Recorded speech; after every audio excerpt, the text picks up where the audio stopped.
Hello అండి. Welcome to our channel. నేను మీ సిరి. మీకు ఇంకా స్టోరీ లైన్ అర్థం కాలేదు అంటున్నారు కదా. ముందుకు స్టోరీ వెళ్తుంటే మీకు ఖచ్చితంగా అర్థమవుతుంది. అయితే ఇది లవ్ స్టోరీ మాత్రమే, కాస్త పక్కా సస్పెన్స్తో రాశానన్నమాట. మీకు తప్పకుండా నచ్చుతుంది. అర్థం అవ్వాలంటే ఇంకా కథలోకి వెళ్ళాలి. అసలు అవని ఎవరు, రిషి ఎవరు, రిషితో ఉండే అమ్మాయి ఎవరు, ఇవన్నీ తెలియాలంటే కాస్త ఇంకా ముందుకు వెళ్ళాల్సిందే. అందుకోసం ఈ కథని మిస్ అవ్వకుండా ఫాలో అవ్వండి. ఎందుకంటే ఈ కథలో వచ్చే ప్రతి సన్నివేశానికి ఒక అర్థం ఉంటుంది. ప్రతి విషయం మీకు ఏదో ఒకటి చెప్తుంది ఈ కథ గురించి. కాబట్టి అస్సలు మిస్ అవ్వకుండా చదివేయండి చివరి వరకు. అలాగే లైక్, కామెంట్, షేర్ మర్చిపోవద్దు ఫ్రెండ్స్. Thank you. ఇక కథలోకి వెళ్ళిపోదాం. ప్రియా నీదాన్ని 5th పార్ట్. ఏం మాట్లాడుతున్నారు మీరు? కోపంగా అరిచాను. అరవకు, విసుగ్గా చెయ్యెత్తి చూపిస్తూ అన్నాడు అతను. అరవకుండా ఏం చేయాలి? మీరు ఎన్ని చేసినా మౌనంగా భరించాను, కానీ నా వల్ల కాదు. చిరాగ్గా అరుస్తూ రౌద్రంగా చూశాను. What do you mean? అతడు ఆవేశంగా అన్నాడు. ఇలా అడగడానికి మీకు మనసు ఎలా ఒప్పుతుంది? నేనేమైనా అంగట్లో అమ్మే బొమ్మని అనుకుంటున్నారా? అప్పటికి మీకు అవసరమయ్యే పనులన్నీ చేస్తూనే ఉన్నాను కదా, ఇంకా నన్ను ఇక అంటూ మాట్లాడలేకపోయాను నేను. ఒక్కసారిగా ఏడుపు పెళ్ళుబికింది. బలవంతంగా ఆపుకోవడానికి ప్రయత్నం చేస్తున్నాను నేను. అయినా కన్నీళ్లు గబుక్కున కంటి గడప దాటేశాయి. వెంటనే తను నా చేతిని పట్టుకుని, ఏం వాగుతున్నావు అని చాలా ఆవేశంగా అరిచాడు. ఛీ, మిమ్మల్ని చూస్తుంటే అసహ్యం వేస్తుంది నాకు. నా మనసుతో ఆడుకుంది చాలక చివరికి నా శరీరం కూడా కావాల్సి వచ్చిందా? బిడ్డను కనాలా మీకు? అప్పుడు మీ కాళ్ళ దగ్గర పడి ఉంటాను అనే కదా.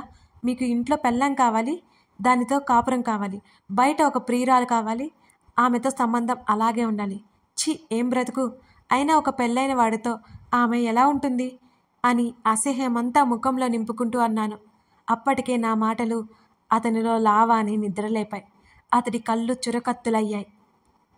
అతడి ముఖం అరుణిమని సంతరించుకుంది. అతడి దవడకండరం మెల్లిగా అటూ ఇటూ కదులుతోంది. అతడి చెయ్యి నా మెడకి బిగుసుకుంది. నన్ను వెనక్కి బెడ్కి అదిమి పెట్టాడు. ఊపిరి ఆడలేదు నాకు. ప్రాణం పోయేలా ఉంది. గుడ్లు తేలేశాను అతడి దాటికి. నా 2 చేతులతో తన చేతిని తొలగిస్తుంటే ఆ చెయ్యి ఇంచు కూడా కదల్లేదు పక్కకి. ఉడుము పట్టులా ఉంది అతడి పట్టు. నా చేతులతో తనని కొట్టేస్తున్నాను. అనుమానం లేదు, ఈరోజు నా చావు ఖాయం ఈ రాక్షసుడి చేతిలో అనుకున్నాను నేను. కళ్ళు తేలిపోతున్నాయి. అప్పుడు నన్ను విసురుగా వదిలేశాడు. బలంగా శ్వాస తీసుకున్నాను నేను. చంపేస్తా. ఇంకొకసారి తన గురించి మాట్లాడితే నిజంగానే చంపేస్తా. ఛీ, నీలాంటి వాళ్ళంటే అందుకే నాకు అసహ్యం. తన గురించి మాట్లాడే అర్హత నీకే మాత్రం లేదు అని కోపంగా పైకి లేచాడు. తను అటు ఇటు పచార్లు చేస్తూ కోపం తగ్గించుకున్నాడు. నాకు ప్రాణం పోయినంత పనైంది. గొంతు అంతా విపరీతమైన నొప్పి. అలాగే ముడుచుకుని పడుకున్నాను నేను. మంచినీళ్ళ బాటిల్ నా పక్కన విసిరాడు. అవి అందుకుని ఆత్రంగా తాగాను. కాస్త కుదుటపడ్డాను. ఏడుపు తన్నుకొచ్చింది. పైకే వెక్కిళ్ళు పెట్టి ఏడుస్తూ ఉన్నాను. నా ఏడుపుకి ఆ రాతి హృదయం ఏమాత్రం కరగదు అని నాకు బాగా తెలుసు. నేనిప్పుడు తగ్గదలుచుకోలేదు. ఏ తప్పు చేయని నా మీద ఎన్నెన్ని నిందలు వేస్తుంటే నేనెందుకు మౌనంగా ఉండాలి?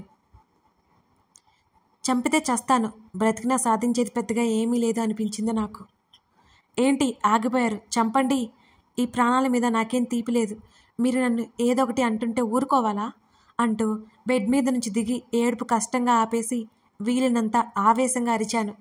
నా వైపు చురుగ్గా చూశాడు. నేనేం బెదరలేదు. అన్నిటికీ తెగించేశాక ఇంకెందుకు బెదురు? నేను మీ బిడ్డని కనడానికి ఒప్పుకోను. ఛీ, మీతో శరీరం పంచుకోవాలి అంటేనే జిగుప్సుగా ఉంది. దానికి బదులుగా చావడమే మేలు అన్నాను గట్టిగా. తన చెయ్యి విసురుగా నా చెంపని తాకింది. ఒక్కసారిగా కళ్ళు బైర్లు కమ్మాయి. వెళ్ళి మంచం మీద బోర్లా పడ్డాను. నేను తేరుకోకముందే నా రెక్క పట్టుకుని బలంగా లేపి నా చెయ్యి వెనక్కి మడిచి పట్టుకొని, చంపేస్తా పిచ్చిగా వాగావంటే. ఏం మాట్లాడుతున్నావో అర్థమవుతుందా? నీతో కాపురం చేసి పిల్లల్ని కంటానా? అసలు నీకింత పొగరేంటి? నీ అందం చూసుకున్నా? నా బంగారం కాలి గోటికి కూడా సరిపోవు నువ్వు. తెల్లతోలు ఉంటేనే సంబరం కాదు, దానికి తగ్గ మనసుండాలి. నీకు అది లేదు. నా మనసు, నా శరీరం నా బంగారానికి సొంతం. ఇంకెవరిని కలలో కూడా ఊహించను అని అరిచి చెప్పి కొన్ని క్షణాలు ఆగాడు. కన్నీళ్లు కారుస్తూ తన వైపు తల ఎత్తి చూశాను. తను దవడ బిగించి కల్లెరజేసి చూశాడు నా వైపు. ఛీ, నీతో మాట్లాడాలంటేనే అసహ్యం వేస్తుంది నాకు. నన్ను వెనక్కి నెట్టివేశాడు. అంతకుముందు అంత కోపం ఆ మాటల్లో కనబడలేదు నాకు. బెడ్ వెనక్కి పడిపోయి వెంటనే లేచి కూర్చున్నాను నేను. అతడు అంత రాత్రి వేళ అక్కడి నుంచి బయటికి వెళ్ళిపోయాడు. నేను అలాగే ముడుచుకొని కూర్చున్నాను. అప్రయత్నంగా నేల వైపు చూసిన నాకు ఒక్కసారిగా మతిపోయినట్టే అనిపించింది. నేలంతా రక్తం, నా చీర నిండా రక్తం, నా పాదాల నిండా రక్తం, బెడ్ నిండా రక్తం. అంత రక్తాన్ని చూడగానే ఒక్కసారిగా కళ్ళు తిరిగాయి నాకు. అతని చేత్తో అద్దం పగలగొట్టడం గుర్తొచ్చి గట్టిగా కళ్ళు మూసుకున్నాను నేను. నా శరీరం భయంతో విపరీతంగా వణికిపోతోంది. తన రక్తంతో నేను మునిగిపోయి ఉన్నాను. వెంటనే చీర మార్చుకోవాలి అనుకున్నాను. కానీ ఇంకా ఫ్లోర్ మీద కనబడుతున్న రక్తం చూసి ఎంత భయం కలిగిందంటే కళ్ళు తిరిగి అక్కడే కింద పడ్డాను దబ్బున. నా తల నేలను పొడుచుకుంది. కళ్ళు బైర్లు కమ్మాయి. ఇంకేమాత్రం స్పృహ లేదు నాకు. గట్టిగా ఒక అరుపు వినిపించి మెల్లిగా కళ్ళు తెరిచి చూశాను. నా ఎదురుగా శాంతమ్మ నన్ను భయంగా చూస్తోంది. నన్ను నేను చూసుకున్నాను. అప్పుడు జరిగిందేంటో గుర్తుకొచ్చింది నాకు. ఎందుకో కన్నీళ్లు ఆగలేదు.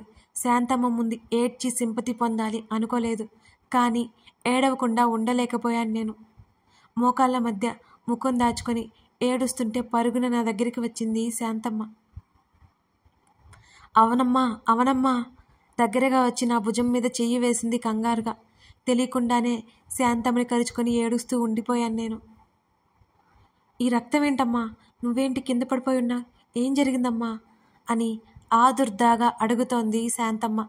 కాసేపటికి తేరుకొని దూరం జరిగి అదంతా క్లీన్ చేయించు, గాజు పెంకులున్నాయి జాగ్రత్త అని బట్టలు తీసుకుని బాత్రూంలోకి వెళ్ళిపోయాను. యజమాని నౌకరు మధ్య ఉన్న సంబంధం వల్ల శాంతమ్మ నన్ను ఏమీ అడగలేదు. అసలు ఆ రోజు ఎలా గడిపేశానో నాకే తెలియదు. శాంతమ్మ భోజనం తినమని బ్రతిమాలినా ఆ రక్తమే గుర్తొచ్చి కళ్ళు తిరిగిపోతున్నాయి నాకు. అసలేం మనిషి అతను? ఎక్కడవాడు? అంత రక్తం పోతుంటే కనీసం చీమ కుట్టినట్టు కూడా లేదా? ఆ రోజు మధ్యాహ్నం వరకు ఆలోచనలతోనే గడిపేశాను. ఇంకా ఇలాగే ఉన్నానంటే త్వరలోనే పిచ్చిదాన్నైపోతానని నాకు అర్థమైంది. ఒక పుస్తకం పట్టుకుని విండో దగ్గర చైర్లాక్కుని కూర్చున్నాను. తలుపు తెరుచుకునే శబ్దం రాగానే ఉలిక్కిపడి చూశాను తల తిప్పి. రిషి గదిలోకి రాగానే కుర్చీలో నుండి కిందకి దూకినట్టుగా దిగేశాను. నా చేతిలో పుస్తకం జారిపోయింది. తను తలుపులు మూసేస్తూ బోల్డ్ పెడుతుంటే నాకు గుండెలు అదిరాయి. రాత్రి సంగతి నేను ఇంకా మర్చిపోలేదు. ఇలా క్షణక్షణం భయపెట్టకుంటే చంపేస్తే బాగుండు. అప్పుడు నేననేదాన్ని అడ్డు లేకుండా ఉంటాను కదా. చిచ్చి, అయినా నా బ్రతుకు ఇతని చేతిలో ఎందుకు ముగిసిపోవాలి? ఇతనికి ఏ హక్కు ఉంది? ఇది నా జీవితం. ఈ చక్రంలో నుండి నేను ఎలా అయినా బయటపడాలో నాకు అర్థం కావడం లేదు. రిషి ముఖంలో ఎప్పటిలాగే గంభీరత కనబడుతూనే ఉంది. నేను అతని వైపు చూడకుండా విండోలో నుంచి బయటకు చూస్తూ ఉన్నాను. అతడు విసుగ్గా నా భుజం పట్టుకొని తన వైపుకి తిప్పుకున్నాడు. తన కళ్ళు చాలా మామూలుగా ఉన్నాయి. కొన్ని వేల లంకెనాలు చేసినట్టు అతడి ముఖం పీక్కుపోయి కనిపిస్తోంది నాకు. ఒకవైపు నన్ను పీడించి పీక్కు తింటున్నాడు. నా వల్ల ఇలా అయినట్టు నిరూపించుకోదలుచుకున్నాడా ఏంటి? నేను అనుమానంగా చూశాను అతని వైపు. అతను చెప్పబోయే విషయం ఏంటో అని భయపడి చచ్చిపోతున్నాను లోపల. కంగారు ఎక్కువైపోయింది కూడా నాలో. కథ కొనసాగుతోంది. Thank you for watching this video. మరిన్ని కథలకై మన ఛానల్ని సబ్స్క్రైబ్ చేసుకోవడం మర్చిపోవద్దు ఫ్రెండ్స్. ఇంకా మీ స్నేహితులకి షేర్ చేయండి. Thank you.